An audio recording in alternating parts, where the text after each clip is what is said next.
مغلیہ سلطنت کا آخری تاجدار بہادر شاہ ظفر کے ناشتے میں جب اس کے دونوں بیٹوں کا سر کاٹ کر کے اوپر سے کپڑا ڈال کر کے پیش کیا گیا، اور بہادر شاہ ظفر نے جب کپڑا ہٹایا تو کیا دیکھا؟ ناشتے میں کھانے کی چیز نہیں تھی، اس کے بیٹوں کا سر کاٹ کے پیش کیا گیا۔ بیٹوں کا سر کاٹا گیا، مغلیہ سلطنت ختم ہو گئی۔ ناقدین نے لکھا ہے کہ مغلیہ سلطنت کے ختم ہونے کی وجہ یہ تھی کہ مغلیہ سلطنت میں تاج محل تو بنایا گیا تھا لیکن کوئی یونیورسٹی نہیں بنائی گئی۔ اگر قوم کے بچوں کی تعلیم کے لیے یونیورسٹی بنائی گئی ہوتی اور قوم کے بچے وہاں قلم کی طاقت لے کر کے نکلے ہوتے تو آنے والے زوال کا ڈٹ کر مقابلہ کرتے۔ یاد رکھو، کوئی قوم بلڈنگ بنانے سے مستقبل کو روشن نہیں بنا سکتی، بینک بیلنس سے اپنے مستقبل کو روشن نہیں بنا سکتی۔ اگر بنا سکتی ہے تو اپنے بچوں کے ہاتھوں میں قلم دے کر کے بنا سکتی۔ بے شک۔ جب تک احساس آپ کے اندر نہیں پیدا ہوگا، در بدر کی ٹھوکر ہمارا مقدر بنے رہے۔ علم ایک ایسا چراغ ہے، اگر اسے محل پہ رکھا جائے تب بھی روشنی دے گا، اور کھنڈر میں رکھا جائے تب بھی۔ اللہ رحمت و نور کی بارش فرمائے۔ حافظ سراج احمد مرحوم کی قبر پر کہ انہوں نے ایک علم کا چراغ مکتب فیضان حقانی کی شکل میں چلایا ہے۔ ایک نہیں کئی ہزار دلوں میں قرآن مجید کی محبت پیدا فرمائے۔ اب ضرورت ہے کہ ہم اس طرح کام کریں کہ ہماری آنے والی نسلوں کے سینے میں دین کا بھی علم رہے اور قلم کی طاقت رہے۔ اس لیے کہ قلم کی طاقت اگر ہمارے بچوں کے ہاتھ میں نہ آئی تو آنے والا زمانہ ہمیں نمبر 2 کا شہری نہیں، ہماری شہریت ہی ختم کرنے پہ تلا۔ اس لیے میں ایک اور میسج آپ کو دے کر اپنی گفتگو تمام کرتا ہوں۔ ایک ضلع میں جتنے جلسے ہوتے ہیں ان جلسوں میں جتنا خرچ ہوتا ہے، اگر سب کو اکٹھا کر لیا جائے تو آپ کے ضلع میں ایک اچھی یونیورسٹی بن سکتی ہے۔ آج آپ کی بیٹیاں کسی کالج میں جاتی ہیں تو ان کے چہرے سے حجاب اتارا جاتا ہے، اس کی وجہ آپ ہیں، ہم ہیں۔ لوگوں نے اپنے بڑے بڑے ادارے قائم کیے، آپ نے کیا کیا؟ تاج محل آپ کے کام نہیں آئے گا، دارالعلوم آپ کے کام آئے گا۔ مغلیہ سلطنت کا آخری تاجدار بہادر شاہ ظفر کے ناشتے میں جب اس کے دونوں بیٹوں کا سر کاٹ کر کے اوپر سے کپڑا ڈال کر کے پیش کیا گیا، اور بہادر شاہ ظفر نے جب کپڑا ہٹایا تو کیا دیکھا؟ ناشتے میں کھانے کی چیز نہیں تھی، اس کے بیٹوں کا سر کاٹ کے پیش کیا گیا۔ بیٹوں کا سر کاٹا گیا، مغلیہ سلطنت ختم ہو گئی۔ ناقدین نے لکھا ہے کہ مغلیہ سلطنت کے ختم ہونے کی وجہ یہ تھی کہ مغلیہ سلطنت میں تاج محل تو بنایا گیا تھا لیکن کوئی یونیورسٹی نہیں بنائی گئی۔ اگر قوم کے بچوں کی تعلیم کے لیے یونیورسٹی بنائی گئی ہوتی اور قوم کے بچے وہاں قلم کی طاقت لے کر کے نکلے ہوتے تو آنے والے زوال کا ڈٹ کر مقابلہ کرتے۔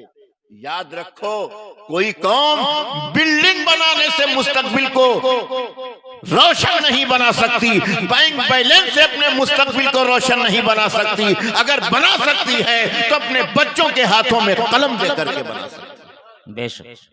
جب تک احساس آپ کے اندر نہیں پیدا ہوگا، در بدر کی ٹھوکر ہمارا مقدر بنے رہے۔ اس لیے میں ٹانڈا کی دھرتی پر جو بھی بچے کچے لوگ ہیں ان کو پیغام دے کے جاتا ہوں، مجھ کو سولی پہ چڑھانے کی ضرورت کیا ہے؟ میرے ہاتھوں سے قلم چھین لو، مر جاؤں۔ کسی قوم کو مارنے کے لیے سولی پہ چڑھانے کی ضرورت نہیں ہے، اس قوم کے ہاتھ سے قلم چھین لو، وہ قوم خود مر جائے۔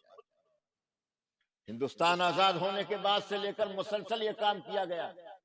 میں کسی حکومت کا نام نہیں لینا چاہتا، ہمارے ہاتھ سے قلم چھینا گیا، ہمارے ہاتھ سے قلم چھینا گیا، ہم خواب خرگوش میں مبتلا رہے۔ ہمارے پاس تو اتنے لوگ ہیں، ہمارے پاس اتنی بڑی بلڈنگ ہے، ہمارے پاس اتنا سرمایہ ہے، ہمارے پاس اتنا اکاؤنٹ ہے۔ یاد رکھو یہ اکاؤنٹ اس وقت ترقی کرے گا جب یہ اکاؤنٹ قوم کے مستقبل کے کام آ جائے، ورنہ یاد رکھیں وہ قومیں دنیا سے مٹ گئیں جن کے بچوں کے ہاتھوں سے قلم چھین لیا گیا۔ آپ کے پاس سب کچھ ہے، اللہ نے آپ کو اچھی فکر دی ہے، طاقت دی ہے، صلاحیت دی ہے۔ اور صلاحیت بتاؤں، ایک زمانہ تھا کہ I S P C S کا جب رزلٹ آتا تھا تو نام کھوجنا پڑتا تھا کوئی مسلمان ہے کہ نہیں، لیکن اللہ کا شکر ہے ہمارے بچے لاکھ تعریف ہیں، ہمارے بچوں نے اس میدان میں کوشش کی۔ آج ایک نہیں، دو نہیں، 5 7 8 10 نام بچوں کے دکھائی پڑتے ہیں، سینہ خوشی سے اچھل جاتا ہے۔ اس لیے میں آپ کو بتانا چاہتا ہوں اللہ نے ساری صلاحیت آپ کو دی ہے، صرف اپنے شعور کو بیدار کیجئے، شعور قوم کے اندر سے ختم کر۔ شیخ سعدی کے جملہ سن لیجیے۔ شیخ سعدی فرماتے ہیں کہ ایک شخص سفر میں نکلا، اس کے پاس ایک قیمتی ہیرا تھا۔ ایک چور نے دیکھا، کہا کیسے ہیرے کو چوری کروں، اس نے بھی مسافر کی شکل اختیار کر کے اس کے ساتھ چلنے لگا۔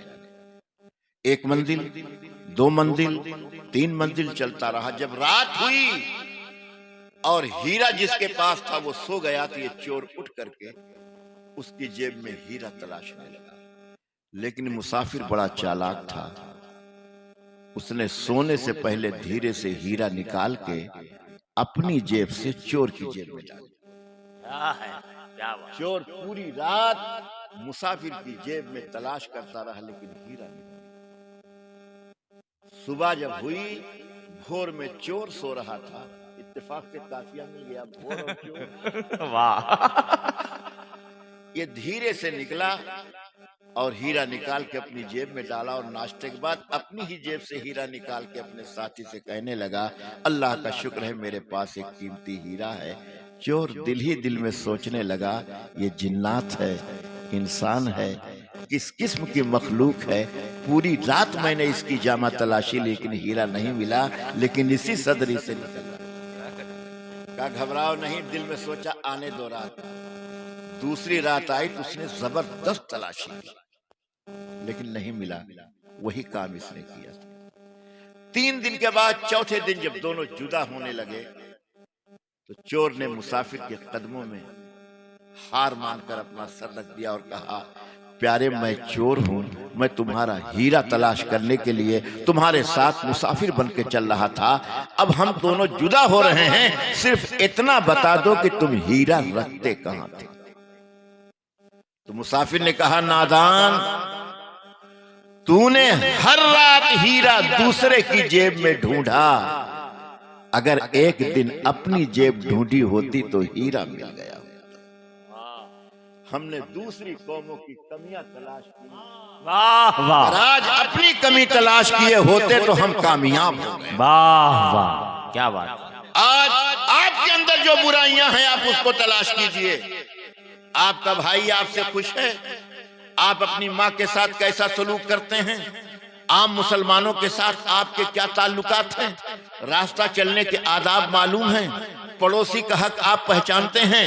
میاں اگر میں آپ سے پوچھوں کہ آپ وضو کرنا جانتے ہیں، غسل کرنا جانتے ہیں، وضو کرنے کے فرائض آپ کو معلوم ہیں تو آپ خاموش ہو جائیں گے۔ اس لیے زیادہ شور مچانے سے بہتر ہے شعور کے راستے پہ چلیے، اپنا گریبان دیکھیے، اپنی کمیوں کو تلاشیے، انشاءاللہ اپنی کمی پر جب نگاہ پڑے گی تو دوسرے کی کمی دکھائی دے گی۔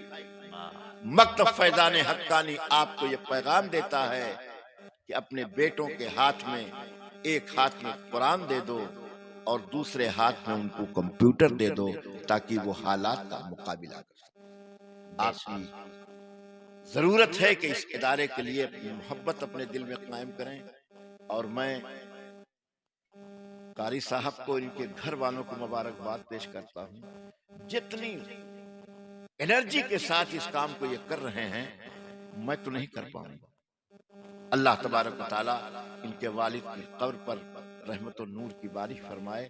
دیکھیے اپنا گھر تو سب بناتے ہیں، رسول اللہ کا گھر وہی بناتے ہیں جنہیں اللہ توفیق دیتا ہے۔ بس انشاءاللہ پھر کبھی ملاقات ہوگی تو آپ سے گفتگو ہوگی، اور اگر میری بات میں کسی کی دل شکنی ہوئی ہوگی تو میں معذرت چاہتا ہوں، میرے اپنے درد تھے جو میں نے آپ کے سامنے رکھا۔ اللہ تعالیٰ آپ کو کامیاب فرمائے۔ اور احسان شاکر سے میں گزارش کرتا ہوں ایک دو شعر اور پڑھ دیں، اس کے بعد سلام پڑھ لیا جائے۔ نہیں، سلام ہی پڑھو۔